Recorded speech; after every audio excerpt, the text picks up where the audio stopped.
Engineering முடிச்சுட்டு ME MTech படிக்கலாமா வேண்டாமா? எம்இக்கும் எம்டெக்குக்கும் என்ன டிஃபரன்ஸ்? எம்டெக் ஒரு நல்ல காலேஜ்ல படிக்கணும்னா என்ன எலிஜிபிலிட்டி வேணும்? கேட், டான்செட் இதெல்லாம் எதுவுமே எழுதாம எம்இ படிக்க முடியுமா? எம்இய ஆன்லைன்ல படிக்க முடியுமா? இந்த கேள்விக்கெல்லாம் ஆன்சர் தெரியணும்னா இந்த வீடியோவை ஸ்கிப் பண்ணாம ஃபுல்லா பாருங்க. எம்இ எம்டெக் ரெண்டுக்கும் என்ன வித்தியாசம்? எம்இல தியரிட்டிக்கலா மட்டும் தான் டீச் பண்ணுவாங்க. எம்டெக்ல பிராக்டிகல் அப்ளிகேஷன்ஸோட டீச் பண்ணுவாங்க. எம்இல 2 வருஷமும் நீங்க ரிசர்ச் ஓரியன்டா மட்டும் தான் படிப்பீங்க. பட் எம்டெக்ல ஃபர்ஸ்ட் வருஷம் மட்டும் தான் படிப்பீங்க. செகண்ட் வருஷம் ஃபுல்லா ப்ராஜெக்ட், இன்டர்ன்ஷிப் இதுலயே ஃபுல்லா உங்களுக்கு போயிடும்.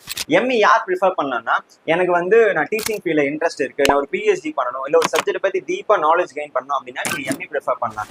இல்ல நான் ஒரு டெக்னாலஜி டெவலப்மெண்ட் ரிலேட்டடான ஒரு பிரைவேட் கம்பெனில ஸ்பெசிஃபிக்கான இன்ஜினியரிங் ஃபீல்ட்ல ஜாப்ல நான் ட்ரை பண்ணணும் அப்படின்னா நீங்க எம்டெக் ப்ரிஃபர் பண்ணலாம். அடுத்தது கோர்ஸ் டியூரேஷன்.